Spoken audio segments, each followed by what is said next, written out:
నాన్నగారు అలా చెప్పాను, అంత బాగా చెప్పారు చూడండి. కుండలిని అని చెప్పారు. స్వాధిష్టానములో ఉన్న అగ్ని జ్వాలలు దీనికి తగులగానే ఆ రెండు తలల్ని కూడా పైకి పెట్టి అది పైకి వెళుతుంది. అంటే ఇడా పింగళాని, దేవయానము, పితృయానము అని ఈ రెండు తలలు ఆ యొక్క స్వాధిష్టాన అగ్ని జ్వాలలకి, కీలకాలకి, అగ్ని కీలకములకి తగలంగానే ఈ తల్లి ఇది తలలు తలల్ని రెండింటిని పైకి పెట్టి అది పైకి వెళుతుంది అని. ఎందుకంటే ఒక తల ఏమో శరీరాన్ని అంటుకొని ఉన్నది, ఒక తల ఏమో పైన అమృతధారలు. అంటే నువ్వు మాయలో ఉంటూ దేవుణ్ణి తెలుసుకున్నావు, కానీ మాయను వదలలే. ఈ రెండు తలలుగా తీసుకోండి. శరీరంలో నుంచి నువ్వు వెళ్తున్నావు కదా, టేక్ ఆఫ్ అవుతున్నావు. రణవే మీద ఇంకా భూమి మీద ఉన్నంత వరకు ప్లేన్ భూమిని అంటిపెట్టుకునే ఉంది. ఇంకా పైకి వెళ్ళాలి. ఇంకా అది అప్పుడు ఈ రెండు కూడా టేక్ ఆఫ్ అవుతున్నాయి. అంటే ఈ రెండు కూడా పైకి పెట్టి తగులగానే రెండు తలలు కూడా పైకి పెట్టి అది పైకి వెళుతుంది. అప్పుడు అది భిన్న కపాలము, అంటే రెండు కపాలములు అన్నది ఒక చిన్న యోగా శాస్త్ర రహస్యం. అంటే తెలుసుకున్నప్పుడు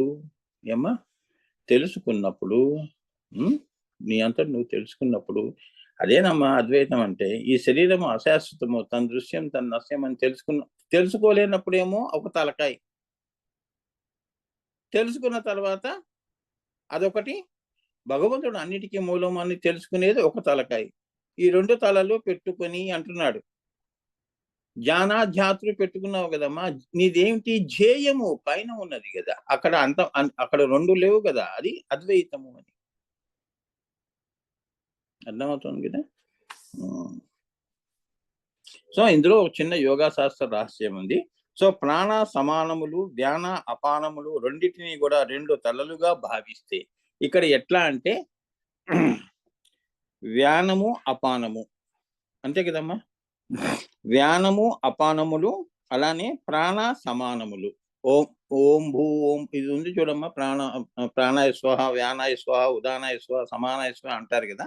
అందుకే ఏం చేస్తారు యోగులు, కింద యొక్క యానల్ పార్ట్లో అది కూడా మూసేస్తారు. సీసాకి బిరడా వేసేసినట్టు యోగా శాస్త్రంలో ఒక భంగిమలో వాళ్ళు ఏం చేస్తారంటే ఈ యొక్క ప్రాణ అపానములు సమానములు ప్రాణ సంఘటనము చేయిస్తారు. సంఘటనము అంటే ఏంటంటే మూసేసి కుంభకరేచక పూరక చేసినప్పుడు అది అందులో నుంచి ఈ యొక్క ముఖ్య ప్రాణం అనేది ఉత్పత్తి అవుతుంది అని చెప్తున్నారు. అంతే కదా. మజ్జిగ ఉందమ్మా, ఓ ప్యాకెట్ కొన్నావు, మీ భాషలో చెప్పాలంటే అది మనం మజ్జిగ ప్యాకెట్ తీసుకున్నప్పుడు ఎలా ఉంటుంది, పైన అంతా నీళ్లు కనిపిస్తుంది, కింద మజ్జిగ కనిపిస్తుంది. కలిపితే ఏమవుతుంది, అంతా కలిపి మళ్ళీ మజ్జిగ అయిపోతుంది. షేక్ చెయ్యి, షేక్ వెల్ బిఫోర్ యూజ్ అన్నట్టు అంటుంటారు కదమ్మా. అలా అదే క్రియ. ఆ క్రియ చేసామంటే చిక్కబడుతుంది, లేదు అంటే నీళ్లు తాగినట్టు ఉంటుంది. అంటే ఇక్కడ మన భాషలో చెప్పాలంటే మాయలోనే ఉంటావు. నాకే అనుభూతులు రావట్లేదు స్వామి, నాకు వాళ్ళు కనిపించారు, వీళ్ళు కనిపించారు. కనిపించేది అనేది ఉండదు. నీ యొక్క ఏమిటి ధ్యేయము అంటే నువ్వు శరీరాన్ని అదే చిన్నమస్త అంటే ఏమిటి, ఈ చిన్నమస్త మూడో కంటి దగ్గర ప్రచండ చండి కావాలి. అంతవరకు నువ్వు ఆ మాయలోనే ఉంటావు. నేను చూశాను, వాళ్ళని చూశాను, వీళ్ళని చూశాను. ఏం చూశావు నువ్వు? చూసేవాడు ఎవరు? జ్ఞాని ఎవరు? ధ్యాతృ ఎవరు? నీ ధ్యేయం ఏమిటి? సూర్యుడు ఒకడే ఉన్నాడు. అమెరికాలో సూర్యుడు వేరు, ఇండియాలో సూర్యుడు వేరు. నేను అమెరికా సూర్యుడిని చూశాను స్వామి అంటే ఆ సూర్యుడు ఈ సూర్యుడు ఒకడు కాదా? సింపుల్. సో ఆగ్నేయ చక్రం వరకు నీకు వచ్చే విజన్స్ అన్ని కూడా మాయాంతర్గతమే కానీ అవి సత్యములు కావు అంటారు.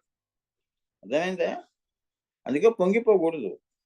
ఇంకా ఉంది నా ప్రయాణం, ఇంకా ఉందమ్మా. ఆగ్నేయ చక్రం దగ్గర నీకు జీవన్ముక్తి అనేది వచ్చింది కానీ లయం రాలేదుగా. సో యోగులు ఏం చేస్తారు, దాన్ని బ్రహ్మ కచ్చము పైకి తీసుకెళ్తారు. అది నీ ధ్యేయము. చాలా జాగ్రత్తగా వినండి. సో ఇక్కడ వచ్చిందా? ఓకే, మీరు ఇంట్లోకి వెళ్ళి వినొచ్చు. ఆ సంఘటనములో నుండి అంటే వాటి తలలు రెండు చిన్నములైతే అందులో నుండి సుషుష్మ అనే ప్రచండ చండి అనే పరాశక్తి ఉదయిస్తుంది. అందులో నుంచి ఎవరు ఉదయిస్తారు? ప్రాణ అపానములు, వ్యాన అపానములు, ప్రాణ సమానములు ఇవన్నీ కూడా నువ్వు సంఘటనము చేసిన తర్వాత అందులో నుంచి ఈ ప్రచండ చండి అంటే ఏంటంటే ఉదాన ప్రాణం అనేది ఉత్పత్తి అవుతుంది అని మజ్జిగని చిలికిన తర్వాత వెన్న ఎలా వస్తుందో ఈ ప్రచండ చండి అందులో నుంచి ఇప్పుడు అంతే కదా, పాలసముద్రం నుంచి లక్ష్మీ అమ్మవారు పుట్టిందంటే ఆమె ఎలా వచ్చిందండి అంటే నేనేం చెప్తాను? పుడుతుంది.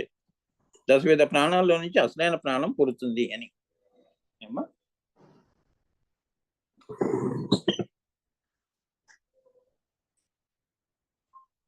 తన తలలని ప్రాణరూపిణిగా తానే ఖండితము చేసుకొని ఆ తలలని పట్టుకొని, అంటే సుషుష్మలో అవి అంతర్నిహితముగా చేసుకొని అని అర్థం. పైకి వెళుతుంది కాబట్టి యోగులు యందు చిన్నమస్త అంటే సుషుష్మ అని వ్యాఖ్యానం. అంటే ఏంటంటే ఆ తల్లి ప్రాణరూపిణిగా తానే ఖండితము చేసుకొని పైకి వెళుతున్నప్పుడు మనం ఏం చేస్తాం? శరీర భావన ఇవన్నీ తీసేస్తాం కదమ్మా. ఒక తలని తీసేస్తాం. ఇంకెందుకు నాకు ఈ శరీరము అన్నట్టుగా ఈ ఖండితము చేసుకుని పైకి వెళుతున్నప్పుడు ఈమె యోగుల యందు చిన్నమస్త అంటే సుషుష్మ అని వ్యాఖ్యానం. సుషుష్మగా పైకి వెళ్తుంది. కుండలిని జాగృతమైనప్పుడు కుండలిని అన్నారు. పైకి వెళ్తున్నప్పుడు సుషుష్మ అంటారు. గుర్తుంచుకోండి. దాని పేరు మారిపోతుంది. కుండలిని అనకూడదు. చిన్నమస్త అవుతుంది కదా. ఆజ్ఞాచక్రం వరకు చిన్నమస్తగా వెళ్ళిపోతుంది అని అమ్మవారు. అక్కడి నుంచి మళ్ళీ పైకి బ్రహ్మకచ్చం వైపు ఎవరు వెళ్తున్నారు? ఈ మూడిటి యొక్క కాళీ, గౌరీ చెప్పాను కదా, త్రిపురాలు, 3 త్రిపురాలు, 3 సమాహార స్వరూపం. ఎవరు? కాళీ, త్రిపుర, భువనేశ్వరి. ముగ్గురు అమ్మవార్లు ఒకటే అమ్మవారిగా ప్రచండ చండీగా ఒకే రూపము తీసుకుని పైకి వెళ్తారు అని. తండ్రి, కొడుకు, తాత ముగ్గురు ఒకటవుతారు అని. అంతే కదమ్మా. పైకి వెళ్ళినప్పుడు ఏముంది, అందరూ ఒకటే. సింపుల్గా చెప్తాను. ఎందుకంటే ఇవన్నీ అనుభూతులకి ఎక్కువ 90% అనుభూతుల్లో నుంచి గురువు గారు చాలా అందంగా చెప్పారమ్మా. నేను కూడా దాన్ని ఇంకా సింప్లిఫైడ్ వర్షన్లో మీకు అర్థమయ్యేట్టుగా చెప్తున్నాను. సో ఏదైనా కూడా ఏంటంటేనమ్మా 2 తలకాయలుగా తీసుకోకూడదు. అమ్మా, నీ తల పగల కొడతాను అంటే నిజంగా తల పగల కొడతారా? ఏదో అంటారు అంతే. అమ్మో తల పగల కొట్టేస్తుంటే అంటే మందులు ఇస్తాను అని. టీచర్లు కూడా అంతే కదా, ఏదో అలా మాటల్లో అంటారు. అలా మనం యొక్క పూజలు ఉండకూడదు అని తత్వపరంగా నువ్వు పూజ చెయ్యాలి. దాని వెనక పరతత్వం అర్థం చేసుకో అని చెప్తున్నారు. నువ్వు లోపలికి వెళ్తే నీకు ఇవన్నీ దృశ్యమానం అవుతాయి, నీకు తెలుస్తాయి. గురువుగారు చెప్పింది కరెక్టే కదా. ఈ 2 ఒకటి భలే అయింది. పాలల్లో 3 ఉన్నప్పుడు ఏమ్మా నీలో అమ్మవారు ఏమ్మా బయలుదేరేటప్పుడు ఖాళీగా బయలుదేరుతుంది, కుండలినిగా, చిన్నమస్తాగా. ఆజ్ఞాచక్రం నుంచి ఏమవుతుంది? ఆమె ప్రచండ చండి పైకి వెళ్ళిపోతుంది అని చెప్తున్నాను. సో మరి 3 ఉన్నాయి కదా స్వామి అంటే ఒకరికే 3 పేర్లమ్మా. నువ్వు భూమి మీద ఉంటే మానవుడు అంటారు, అవునా? స్వర్గంలో ఉంటే దేవత అండి ఆమె అంటారు. భూమి మీద ఉన్నా కూడా దేవతా పనులు చేస్తుంది కాబట్టి ఆమె నడిచే దేవత, నడిచే దేవుడు అంటారు, అవునా? అంతే. ఎందుకంటే వాళ్ళు తత్వంలో ఉన్నారు, మనం మాయలో ఉన్నాం. ఒకటే తలకాయతో ఆలోచన చేస్తున్నాం, 2 తలలతో ఆలోచన చేయట్లేదు. మనలో ఉన్న ఈశ్వర చైతన్యాన్ని గుర్తించట్లేదు. అందుకే మనం కుండలిని మనది ఎప్పుడూ కూడా నిద్రా అవస్థలో ఉంటుంది, పడుకొని ఉంటుంది. మనం అనేకం వైపు మూలాధారం బహిర్దృష్టితో మనం ఎంతసేపు అనేకాన్ని చూస్తూ ఉంటున్నాం కాబట్టి మనకి అది జాగృతం కాదు అని చెప్తున్నారు. చిన్నమస్త అంటే అది ఆజ్ఞాచక్రం వరకే చిన్నమస్త. ఈ రెండిటిని తీసేస్తుంది అమ్మవారు. ఈ 2 కూడా తీసేసేయాలి. ఆజ్ఞాచక్రం దగ్గర అహం బ్రహ్మాస్మి అనే, నేను దేవుణ్ణి అనే భావన కూడా నీకు ఉండకూడదు అంటుంది ఆమె. ప్రచండ చండిక అప్పుడు నిన్ను పైకి తీసుకెళ్తుంది. ఆమె దశమహావిద్యల్లో ఉన్న ప్రచండ చండి. ఏమ్మా, ఎక్కడికి తీసుకెళ్తుంది? ఆదిత్యలోకం వైపు. ఇవన్నీ నేను ఎందుకు ఎక్స్ట్రా ఇన్ఫర్మేషన్స్ ఇక్కడ లేవు. యోగంలో మీకు తెలియని విషయాలు చెప్తాను. అంటే ఏంటి? రుద్రలోకము. ఆజ్ఞాచక్రం అంటే ఏంటంటే రుద్రలోకం. జీవన్ముక్తి వచ్చిందండి, ముక్తిని ప్రసాదించండి స్వామి ఈ ప్రేతాత్మలకి అని మనం కర్మకాండాలు చేస్తున్నాం కదా. ఇదే రుద్రలోకంలో ఈ ఆత్మలన్నీ వెళ్తాయి. లేకపోతే ఎక్కడుంటాయి? ఇవి అంతరిక్షంలో తిరుగుతాయి. భూత ప్రేత పిశాచాలుగా తిరుగుతూ ఉంటాయి, కోరికలు తీరక పట్టి పీడిస్తూ ఉంటాయి. వాళ్ళకి ముక్తిని ఇవ్వండి స్వామి అంటే కర్మకాండ అనేది పెట్టారు కదమ్మా. అలాంటప్పుడు ఇది ఆజ్ఞాచక్రం నుంచి దగ్గరికి వచ్చినప్పుడు రుద్రలోకంలోకి వెళ్ళింది అని. అంటే ఏంటంటే మంత్ర రూపంలో కర్మకాండ సరిగా చేసినప్పుడు ఆ యొక్క జీవికి, ప్రేతముగా ఉన్న జీవికి, ప్రేతము అంటే శరీరం మీద ప్రీతి కలిగినది కాబట్టి ప్రేతము. ఆ బంధం తెంపేయటం, ఆ తలకాయని నరికేయటం. అప్పుడు దానికి ముక్తి వచ్చిందండి. చిన్నమస్తాయి శివుడి దగ్గర శివైక్యం చెందిందండి అంటారనమాట.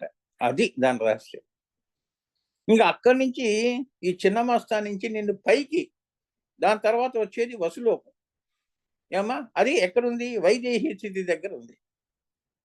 ఉన్మని. వైదేహి అంటే ఏంటంటే, నేను దేవుడిని, ఇంకా మాయ సూక్ష్మమాయ ఏదన్నా ఉంటే అది కూడా తొలగించుకుంటే, ఆ వసులోకంలో ఆ యొక్క ఆ వసులోకంలో ఆ భ్రాంతి కూడా పోగొట్టుకున్నప్పుడు ఏమ్మా! ఆమె ప్రచండ చండి అయి ఎక్కడికి వెళుతోంది? అంటే నేను దేవుడినే అని అహం బ్రహ్మాస్మి, బ్రహ్మైవ అహమస్మి ఇవన్నీ వెళ్ళిపోయిన తర్వాత ఆమేమో ఇప్పుడు నీకు కూడా అంతే కదమ్మా! మనకొక వయసొస్తే మనకన్నీ తెలిసిపోతాయి. నేనేంటి చిన్నపిల్లలా ఇలా మాట్లాడుతున్నాను, అలా మాట్లాడుతున్నాను. ఇది కాదు అని నువ్వెలా తెలుసుకుంటావో, వైదేహి స్థితిలో నీ ఆత్మ కూడా అలా తెలుసుకొని, ఆమె ప్రచండ చండి అయి నిన్ను సంస్కారకముల వైపు తీసుకెళ్తుంది. లయం వైపు తీసుకెళ్తుంది అని చెప్తున్నారు. అంటే ఏంటి? దీన్ని దేవయానము అంటారు. అర్థమైందా? దేవయానము అంటే ఏమిటి? ప్రచండ చండీ అంటే ఏంటంటే ఇప్పుడు చెప్తాడు చూడండమ్మా. ఆదిత్య లోకమని ఓం భూ, ఓం భువ, ఓం స్వ. అంతే కదా! రుద్రలోకము, వసులోకము, ఆదిత్య లోకము. దాని తర్వాత కదా అమ్మవారి శ్రీచక్రంలోకి నిన్ను అడుగు పెట్టనిస్తారు. అవునా? ఆ! ఇప్పుడు ఇక్కడ ఏం మార్తాండ భైరవుడి గురించి చెప్తున్నారు. ఆదిత్య లోకము అంటే అది దేవయానము అంటారు. అందులో మధ్యలో ఏముంది? ఇప్పుడు రాబోయేది చెప్తున్నాను. ఇది రహస్యాలు ఇవన్నీ. అందుకే చాలా రహస్యాలుంటాయి. డోంట్ మిస్ ది క్లాసెస్ అన్నారు. సో, ఇప్పుడు ప్రచండ చిండి అనే పరాశక్తి ఉదయిస్తుంది. తన తలలోని ప్రాణరూపిణిగా తానే ఖండితము చేసుకొని, ఒక యోగి గూడా అంతే కదమ్మా! నువ్వు గూడా అంతే గదా తల్లి. ఎందుకండి ఇదంతా శాశ్వతము అన్న మాయను తెలుసుకున్నప్పుడు నువ్వేమిటి? ఏం తెలుసుకున్నావు? ఒక తలని నరికేసావు. అంటే మాయను తొలగించుకున్నావు అని.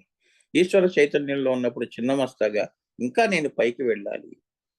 ఏమ్మా! లయన్ల వైపు నేను వెళ్ళాలి అని ఆజ్ఞాచక్రం దగ్గరికొచ్చినప్పుడు ఈ చిన్నమస్త అమ్మవారు ఆజ్ఞాచక్రం దగ్గరికొచ్చినప్పుడు ఆమె అది గూడా తెలుసుకుంటుంది. ఇదంతా ఒకటే కదా!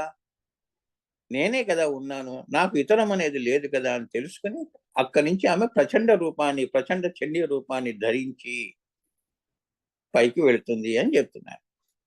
కాబట్టి యోగుల యందు చిన్నమస్త అంటే సుషుష్మ అని వ్యాఖ్యానం. యోగులందు ఆమె సుషుష్మగా ఉంటుంది. అంటే చిన్నమస్త రూపంలో ఉంటుంది అని.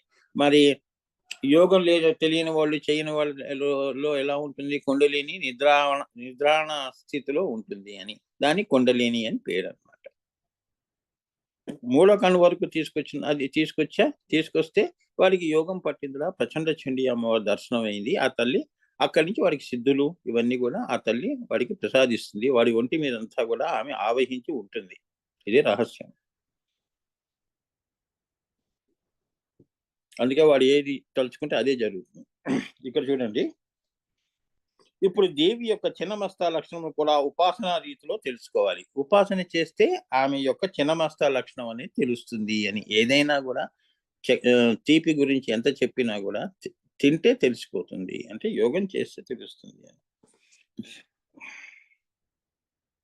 డాకిని, స్వాదిష్టానంలో ఉన్న డాకిని, యాకిని అనుకుంటారు. వర్ణిని అని అన్నారిక్కడ. ఈ ఇద్దరు కూడా చిన్నమస్తా యొక్క సఖులు. అర్థమైందా? సుషుష్మ అనేది ఏదైతే ఉందో ఈ కుండలిని శక్తికి ఈ యొక్క శాకిని, ఢాకిని అనే ఈ స్వాదిష్టాన చక్రంలో ఉన్న ఆ! త్రికోణాంతర దీపికగా ఉంటారు కదమ్మా! ఈ ఈ యొక్క వీళ్ళిద్దరూ గూడా ఇడా, పింగళ అనేవాళ్ళు ఈమెకి సఖులుగా ఉంటారు. అంటే అంటే పక్కన స్నేహితులుగా ఉంటారు అని.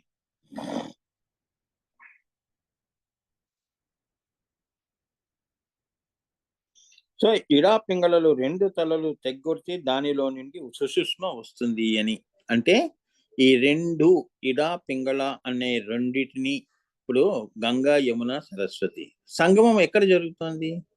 అక్కడ ఈ గంగా, యమున పోయి సరస్వతియే గదా! ఆజ్ఞాచక్రంలో. అవునా? సరస్వతి సుషుష్మ ఎలా ఉంది? అంతర్వాహినిగా ఉంది. నీలో గూడా ఈ అమ్మవారు ఈ ప్రచండ చండి చిన్నమస్తా రూపంలో కుండలిని ప్రాథమిక దశలో ఈమె ఇడా పింగళ మధ్యలో ఉందన్నమాట. మీరు జడ వేస్తారు కదమ్మా, అలా 3 పాయల జడ వేస్తే ఎలా ఉంటుంది, అలా అల్లుకొని ఉంటుందన్నమాట.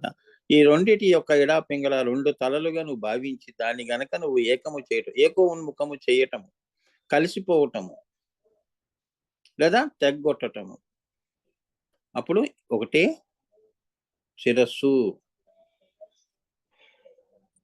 దానిలో నుంచి ఏం పుడుతోంది, సుషుష్మ పుడుతోంది అని. అమ్మా ఏం లేదమ్మా, నేను పాల గురించి చెప్పాను కదమ్మా.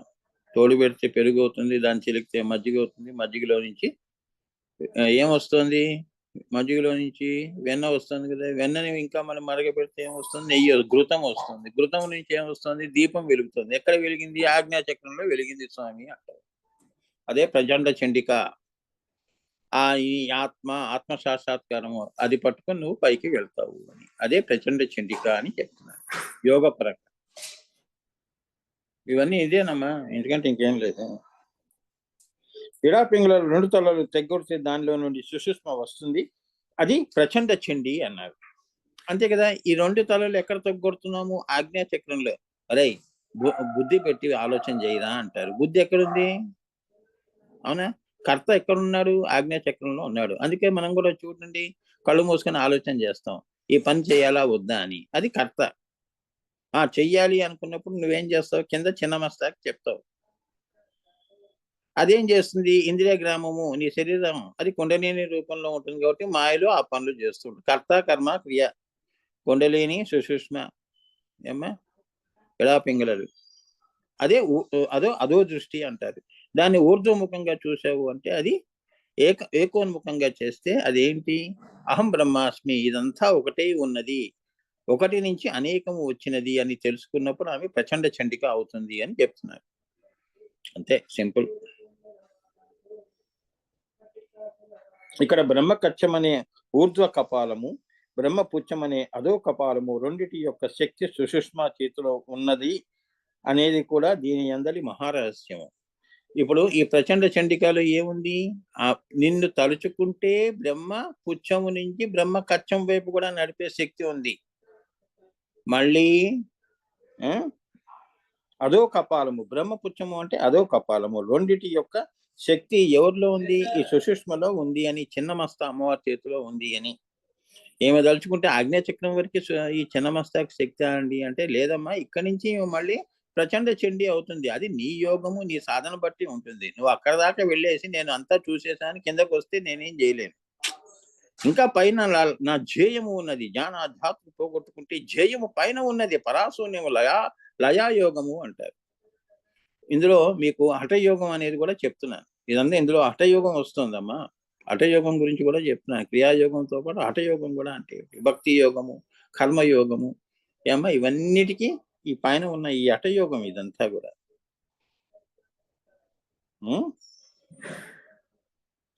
సో ఆమె చేతిలో ఉన్నదనేది కూడా దీని అందరి మహారహస్యం. పైన ఎలా జీవిస్తారు, ఇక్కడ శ్వాస లేకపోతే క్రింద ఎలా జీవిస్తారు అనడానికి ఆ రెండింటినీ తన చేతిలో పెట్టుకున్నది. ఆ కాంతిని జేయ అంటారు. ఆ ప్రచండ చండీని ఏమంటారు, జేయ అంటారు. అంటే ఏంటంటే పైన ఎలా జీవిస్తారు, అలానే ఇక్కడ శ్వాస లేకపోతే క్రింద ఎలా జీవిస్తారు అనటానికి ఆ రెండింటిని. ఆత్మ పైకి వెళ్ళినప్పుడు ఎలా ఉంటుంది, అలానే ఆత్మ శరీరంలోకి వచ్చినప్పుడు కింద ఎలా జీవిస్తాడు. ఈ రెండిటిని కూడా ఈ రెండిటిని మాయని రెండిటిని తన చేతిలో పెట్టుకుని ఉన్నది. అంటే తన చేతిలో పెట్టుకుని ఉన్నది అంటే నీకు శ్రద్ధ ఉంటే, గురువు మీద నీకు విశ్వాసం ఉంటే, ఏమా సద్గురువులు సత్శిష్యులు అంటారు. వారు కలిసిన చోట ఆ తల్లి అనుగ్రహం ఉంటుంది.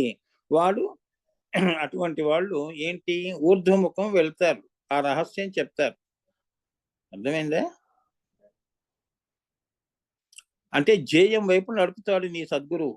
జ్ఞానాధ్యాతులు తీసేసి, కుండలిని ఈ యొక్క చిన్నమస్తాన్ని తీసేసి, ఈ రెండిటి యొక్క కలయికగా ప్రచండ చండీ ఆజ్ఞాచక్రంలో నిన్ను ప్రచండ చండీగా చేసి ఊర్ధ్వముఖాన్ని పట్టిస్తాడు నీ సద్గురువు అని చెప్తున్నారు. అది దాన్ని ఏమన్నారు, జేయ అన్నారు. అవునా? నువ్వు క్రియాయోగం ఎందుకు చేస్తున్నావు, ధ్యానం ఎందుకు చేస్తున్నావు? జ్ఞానిగా కూర్చున్నాను స్వామి, ధ్యాతృ, ధ్యానము చేసేవాడు ఒకడు, లక్ష్యం ఒకటి ధ్యేయ. ఆ ధ్యేయయే ఈ ప్రచండ చండిక అని చెప్తున్నారు. అది కదా నువ్వు కోరుకుంది. ఉట్టి ధ్యానం కోరుకున్నావు, కళ్ళు మూసుకొని మనసంతా ఎటేటో తిప్పుకుంటూ మళ్ళీ శరీరంలో ఉండి నేను 3 గంటలు చేశాను స్వామి అంటే ఏం చేసావు? నేను జ్ఞాన దీపికలో చెప్పాను కదా! అవునా? మనోప్రాణ దృష్టిలో ఎప్పుడు సరి చేసుకోమని చెప్పానుగా ధ్యానంలో. అదనమాట. అవన్నీ చెప్పిన తర్వాతే చెప్తున్నాను. ఈ అనుభూతులన్నీ అవి చేస్తే ప్రాథమికంగా అవన్నీ నువ్వు చేస్తే నీకొచ్చేవి. అవన్నీ పక్కన పెట్టి డైరెక్ట్‌గా కళ్ళు మూసుకుంటే దేవుడు కనిపిస్తాడు అంటే, ఇగ ప్రతి గాడిద గూడా ఇగ కళ్ళు మూసుకొని దేవుడి దగ్గరికెళ్ళిపోతారు. ఇవన్నీ ఉంటాయి. అదే సాధనా పంచతంత్రము అన్నారు. ఏమ్మా! ఇన్ని జీవ సాధన, ప్రాణ సాధన ఇవన్నీ చేయాలి. ఆత్మ సాధన. ఏమ్మా! కుంభక, రేచక, పూరక, ప్లావక, శోషక, పరిభ్రమణ, పరిక్రమణ ఇవన్నీ చెప్పాను కదా! జ్ఞాన దీపికలో. అవన్నీ చేసిన తర్వాత వచ్చేవి ఇవన్నీ. ఈ ప్రాణశుద్ధి జేసుకోవాలి. నాడీ శుద్ధి చేసుకోవాలి. ఓంకారం చెప్పాలి. క్రియాయోగ ఫస్ట్ స్టెప్ కొంతకాలం చేయాలి. ఇదొక తపస్సుగా తీసుకోవాలి. ఏమ్మా! పెళ్లి కోసం 20 సంవత్సరాలు ఎదురు చూస్తుంది కదా! ఎదురు చూస్తాం. పెళ్లి వెంటనే చేస్తాం పుట్టంగానే. ఎన్ని సంవత్సరాలు ఎదురు చూస్తే వాడికి పెళ్లవుతుంది. వాడు చదువుకొని వాడు ఒక స్థితికొచ్చి మరి అక్కడ ఉన్న ఓర్పు ఇక్కడ కూడా ఉండాలి మరి. ఆధ్యాత్మికంలో. ఆది భౌతికంలో నువ్వు ఎంత కష్టపడతావో అంతకంటే ఎక్కువ ఇక్కడ కష్టపడాలి. ఏదో తపస్సుతో సమానం. ఏమ్మా! అయాచితంగా, అప్రయత్నంగా కళ్ళు మూసుకోగానే అన్నీ కనిపిస్తాయనేది ఉట్టి భ్రమ. ఏమ్మా! నిన్ను నువ్వు మోసం చేసుకోవడం తప్ప ఏం లేదు. చేసుకొని మిగతా వాళ్ళని మోసం చేయటం.